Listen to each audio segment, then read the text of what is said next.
Hey there everyone, this is Samuel Johnson and welcome back to the Spider-Verse Retrospectives, and today we're going to be continuing our discussion on the Venomized miniseries as we take a look at Venomized number 2. So, last time on Venomized! So, the Poisons, a race of alien beings who Venom had previously encountered in both Venomverse and Poison X, have set their sights on the Marvel Universe. Since their plans in Venomverse had been foiled, they've decided to kind of go for Plan B, since their plan in Venomverse was to absorb Venomized Doctor Strange and have him summon Venom hosts. The way to get around that is by essentially making their own hosts, as they attack the various heroes in the Marvel Universe and begin infecting them with symbiotes one by one. Symbiotes that have each been genetically altered so that they are resistant to a symbiote's natural weaknesses, i.e., loud noise and fire. And unfortunately, they also cannot come off, as once they're bonded to someone, nothing can get them off, even if the symbiotes don't want to be there. As such, one by one, various heroes across the Marvel Universe began bonded with symbiotes, and of course, the remaining heroes began asking questions and wondering what the heck's going on. How can we fix this? In the meantime, though, the Poisons themselves are also enacting their own plans on Earth. As if they want this invasion to be successful, then they need to get rid of any obstacles that got in their way the last time. And one of those obstacles was Carnage, as they decided that if they want Carnage to not be an issue, they need to recruit him to his cause. As such, they wound up sending a team to Ravencroft Institute, where Cletus Cassidy was being held, as at this point in time he did not have the Carnage symbiote, and they managed to bring him on board their ship. And unfortunately, though, when they try to bond a symbiote to him, the trace amounts of the Carnage symbiote still in Cletus's blood are kind of making it a problem. And so while Poison Doom and Poison Thanos state that they will need to purge the Carnage symbiote from Cletus's systems in order for this to work, it's still a process, as Cletus is still putting up a fight. In the meantime, in other places of the Marvel Universe, Venom and the time-displaced X-Men from Poison X have made their way back to Earth with the intent of warning the various heroes of the Poison's invasion, but sadly re-entry was a bit rocky and they almost crash-landed. Thankfully, with the intervention of Thor, Ares, and Magneto and his ilk, they managed to safely land, and when they did land, Spider-Man, who had seen the crash landing occurring, managed to swing over and began asking what the heck is going on. And so, once Venom and the X-Men get off the ship, Spidey sees his adversary, and immediately goes on the offensive, with Venom, of course, not being exactly happy to see Spidey either, before Venom starts explaining what the Poisons are, and what they're here to do, and that they're all in trouble, which is where issue 2 begins. Well, specifically, it begins with Spider-Man decking Venom in the face. Yeah, I'm probably just going to mention this right now. Spidey's kind of a jerk, which I think I have mentioned last issue. But yeah, in this miniseries, Spidey's kind of being an asshole. And while cooler heads try to prevail as the X-Men try saying, no, maybe considering the current situation, we should all operate like we're all on the same side here. Well, Spidey and Venom ain't having any of that shit, because for one thing, Spidey's like, oh, come on, there's an invasion involving symbiotes, and I'm supposed to believe that Venom isn't involved, and then likewise, Venom's like, just back off, Hank, this is gonna happen one way or another. Unfortunately, Magneto ain't got time for that shit, so he manages to grab Spidey and Venom in his magnetic fields and pretty much tells them to knock it the hell off, lest he fuse them into one being via their magnetic fields. Honestly, I think it's quite an effective method.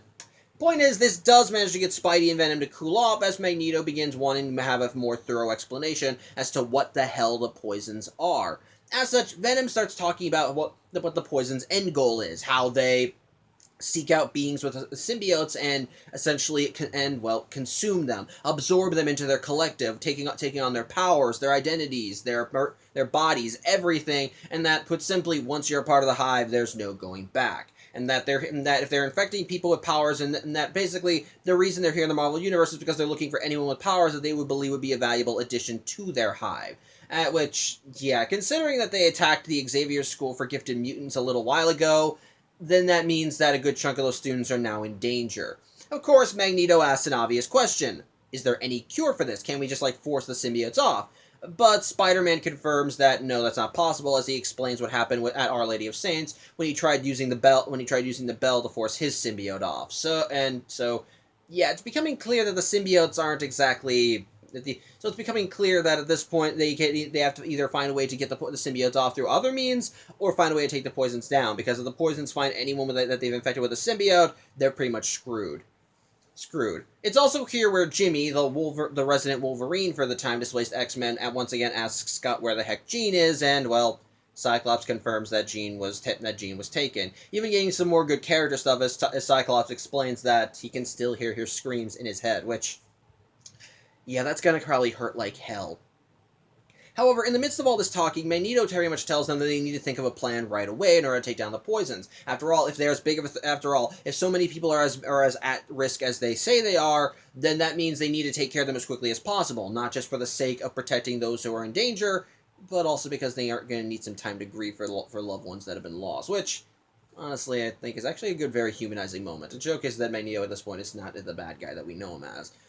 However, thankfully, Venom says that he does have a place in mind that may be able to help them, as apparently they've actually had business involving symbiotes in the past, and that place is Alchemax, which I need to remind you is a rebranded Oscorp, something that Kitty Pryde, who the various heroes call off panel, and has kind of an issue with, as once they and Kitty arrive at Alchemax, well, she's not really willing to cooperate. While she's willing to let the lead scientist, Dr. Steve, do tests on the symbiotes that have infected both the heroes and her students, well, she doesn't want to hand the students over to Alchemax because, quite frankly, it's Alchemax. Even if it's a different name, it's still the same seedy people in there, and she quite frankly doesn't trust them to do anything She doesn't trust it.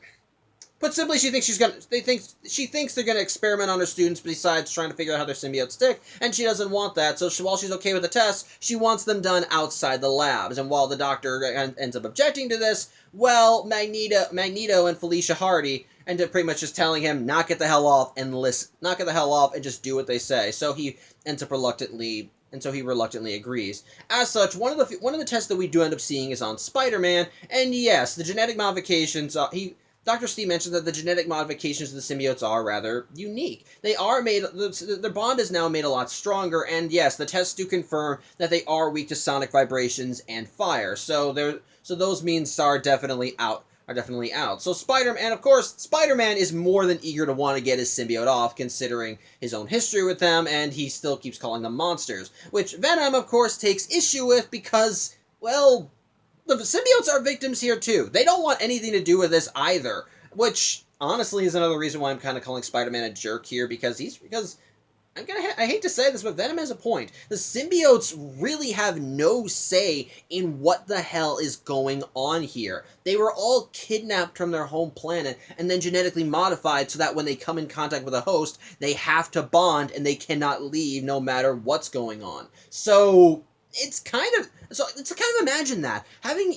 We already know that when a symbiote gets consumed by a poison, their wills are completely stripped away. So to learn that, to have another part of your autonomy altered to the point where you have to do something you genuinely don't want to do, have your very self be taken, it's kind of creepy. Now, before you say, well, isn't that what symbiotes do? They take control of people. Then I say, fair enough, but we don't know how aggressive these symbiotes are. They were just on their home planet minding their own business when this race of bony weirdos came around and said, take them.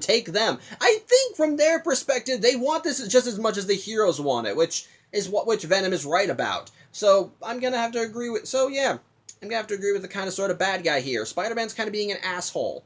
But kind of forgetting about his assholery for a minute, Dr. Steve says he may have an alternate solution for potentially removing the symbiotes, because the instant he heard that they were involved, he called someone who he believes might be able to offer them aid. And that someone is Agent Venom, or more specifically, Agent Anti-Venom. Yeah, I mentioned before how in the past Flash Thompson had bonded with the Venom symbiote and became Agent Venom. Well, it looks like that after the Venom symbiote went back to Eddie Brock, well, he found another symbiote to bond with, and it's here where I should probably talk about Anti-Venom. Well, as the name implies, he's an anti-Venom. Basically, the symbiote that makes Anti-Venom what he is an anti-symbiote, which I'm not going to get into the whole history of how this thing was created. It involves Mr. Negative, cancer cells, and the trace amounts of the symbiote in Eddie Brock's blood being affected by Mr. Negative's powers, which in turn creates a new symbiote. But put simply, the anti-symbiote, the anti-venom symbiote is, well, the opposite of a regular symbiote. While it does need to bond with another organism to survive, and even gives them all the standard power-ups that you can get when bonding with a symbiote, i.e. enhanced strength, speed, and so forth, it it also is poisonous to a regular symbiote, as while it is also it's not just poisonous to a regular it's poisonous to a regular symbiote, as when it comes in contact with a symbiote, well, it kills it, renders it inert, and just ensures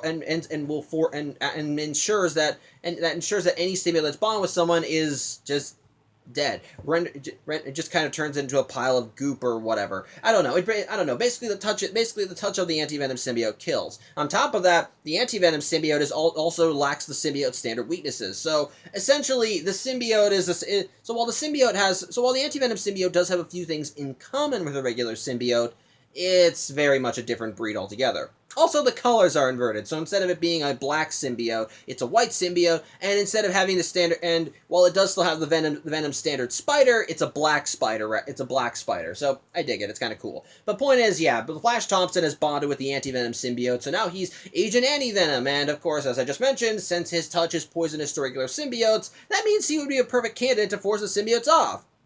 Except for the whole aforementioned, the symbiotes want this just as much as the heroes do thing, which Venom once again points out that if they sick anti-venom on the symbiotes, they're essentially just going to be killing innocent victims here. And while again the Doctor and Spider-Man are still saying, well, maybe this is the only way, Venom is of course saying, no, it's not the only way. This is just going to make things a lot worse. So yeah, tensions are still high over there. In the meantime, I think I'll look at another part of the story, because the comic kind of jumps around in terms of the plot line, so I'm condensing for the sake of keeping things more in line.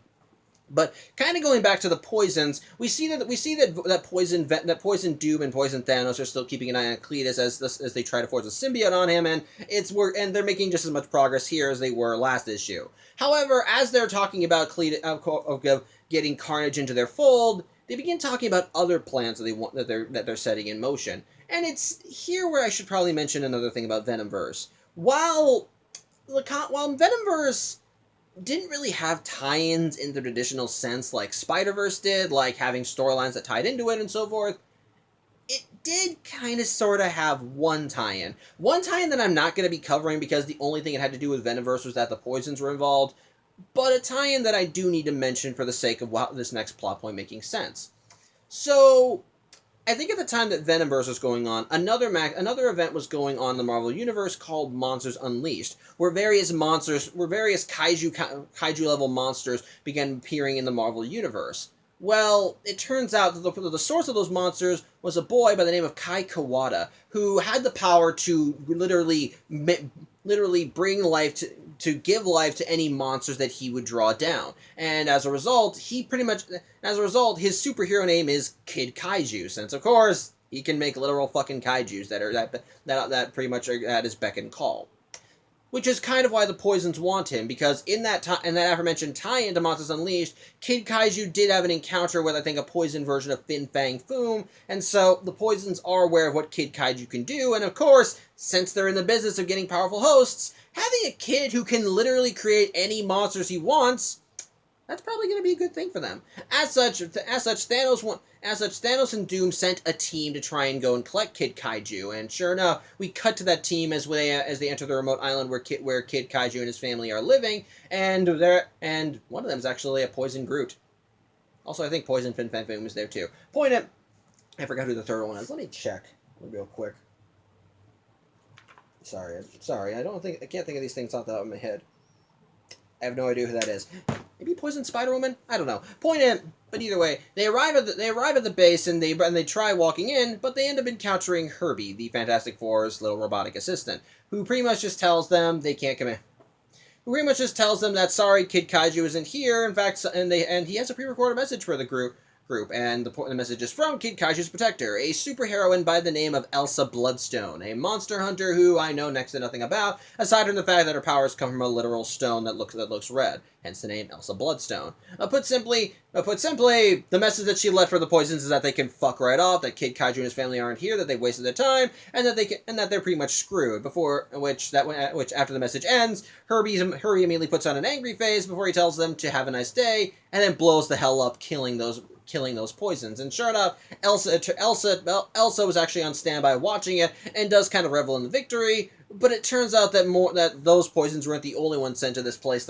this place to grab Kid Kaiju as another team of poisons arrives, led by a poison version of Blade. Which, funny thing, he's still wearing his sunglasses. I don't know why, but I kind of like that little detail.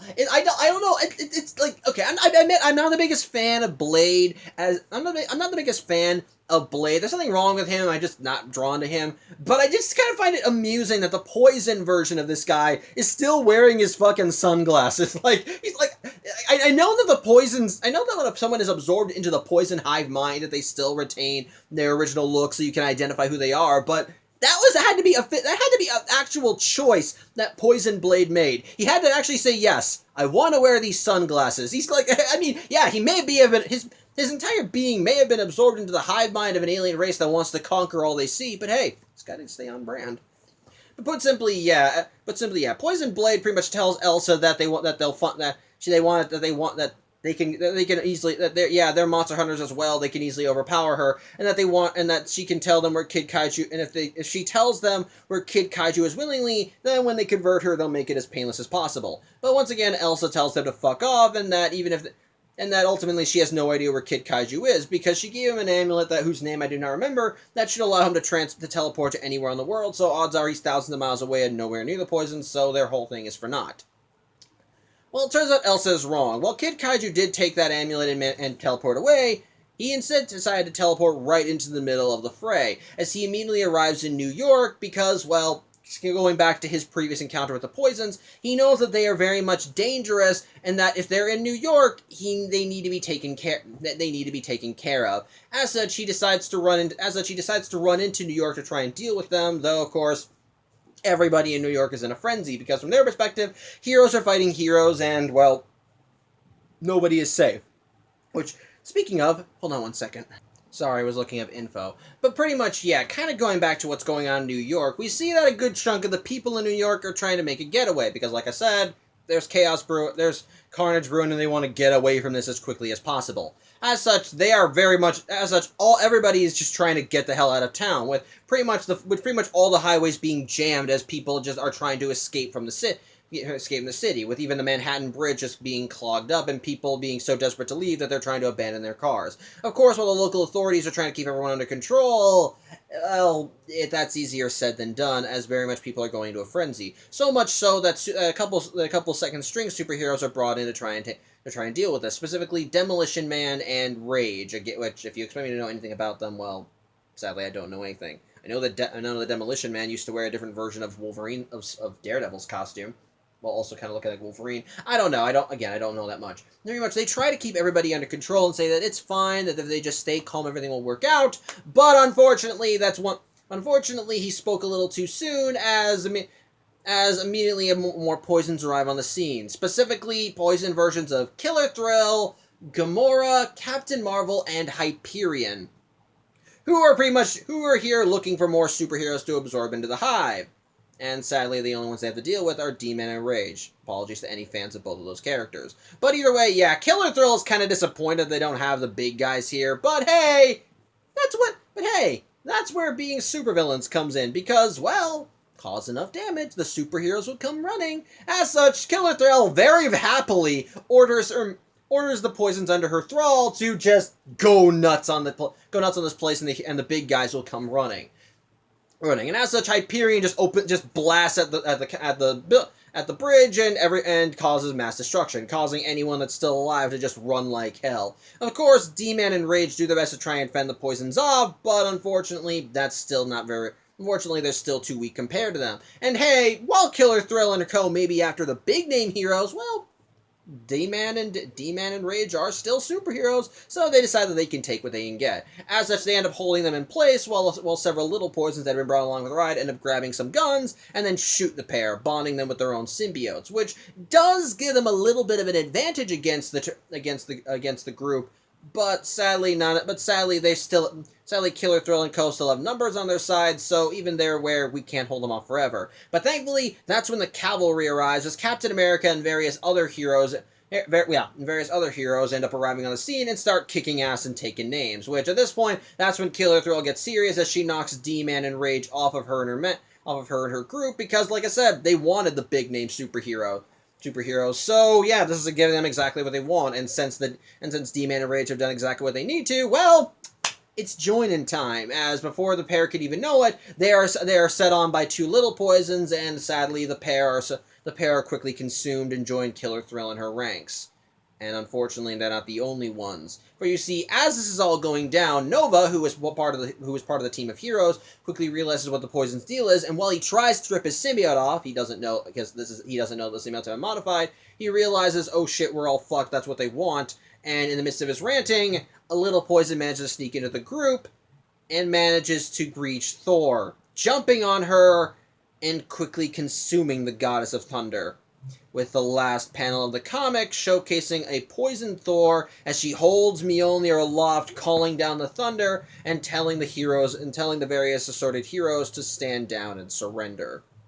So, yeah, that's where we're headed. So, thoughts on the comic? Well, for one thing, I guess I can give my thoughts on I don't know.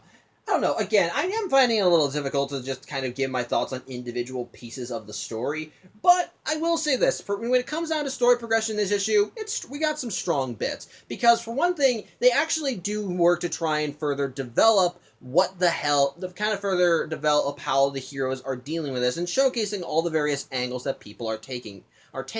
Case in point, we got the team with Venom, Spider-Man, and the X-Men as they try and go about their own, as they try and start doing tests on the symbiotes that have been bonded to people to see if they can pinpoint any potential weak points and maybe find a way to get them off of their hosts, which I do like. That's a bit of forward thinking because if the poisons are looking for people with hope, are looking for people bonded with symbiotes to consume, then obviously the logical solution is to find a way to get the symbiotes off. And if the symbiotes have been altered in some way, then maybe that they could find what makes them tick, they can find a structural weakness in the symbiotes to try and get them off. So I do at least like that bit of progression in that regard, and I like that we still kind of get tension thrown in there because again with the introduction of Agent Anti-Venom, which to my knowledge I don't know if he appeared prior to this miniseries. I think this miniseries is actually his first appearance, and I won't deny I like him. It's kind of cool. It's kind of cool. Honestly, I admit, when Flash Thompson was Agent Venom, that was a run of Venom that I kind of was interested in reading. I have not read it, sadly, because as I mentioned when I first read Venomverse, I had no idea who Mania was, and apparently she made her appearance during that run of Venom. But at the very least, I still kind of like the idea, because after all, Agent Venom is another thing that I like about superhero comics, that people can change, and that nobody is just one set thing in motion, because as I mentioned, Agent Venom was Flash Thompson, and Flash Thompson, as Agent Venom, was not a bad guy. He was a good guy. He worked for the government. He saved people. He protected innocent lives. So, I kind of like that we see him here as Agent Anti-Venom, now just kind of still doing his own thing and trying to help out where he can, as while he may have lost one symbiote, there's still another that's perfectly viable, and if he's able to help people, he's able to help people. So I do kind of dig that. But I also like that still kind of raises more tension, and Fortunately, that also leads to another problem with the story. Again, Spider-Man being a dickhead. Look, again, I get it. He has a bias against symbiotes. He once bonded with one that tried to take over his body. I understand why he has the bias. But when can we see the empathic Spider-Man? Because, I'm just gonna say this right now, Venom is right. The symbiotes are not responsible for any of this. They're just as much victims of the poisons as the heroes that they're being bonded with.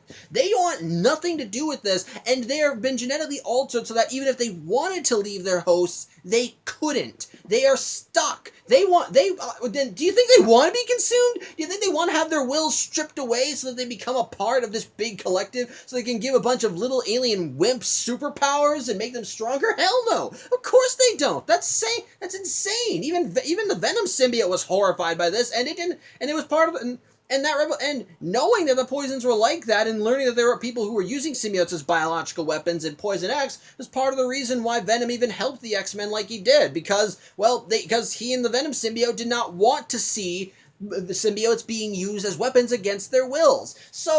Like I said, Venom is actually kind of right in this regard. Spider-Man is being the asshole. Again, I understand he has a bias, but when can we get to the point when Spider-Man's like, okay, I get it. The symbiotes don't want to do this, so how can we find a way to get them off people without potentially killing them? Because again, because really, when you see Spider-Man just being, oh no, the symbiotes are evil, we need to just kill them off, it really just makes him out to be an asshole. Which, again, you can understand kind of the bias in that regard, but even knowing the full situation, even knowing the symbiotes want nothing to do with this, he still opts for the, well, maybe we could just kill him out method, which I think is just so not like Spider-Man, even with his bias towards symbiotes. I feel like the instant he realizes the symbiotes want nothing to do with this, he should just be like, oh, okay, well, how can we get them off without potentially killing them? I can understand him still being cautious, but but at least have him go through the whole, okay, they're innocent victims here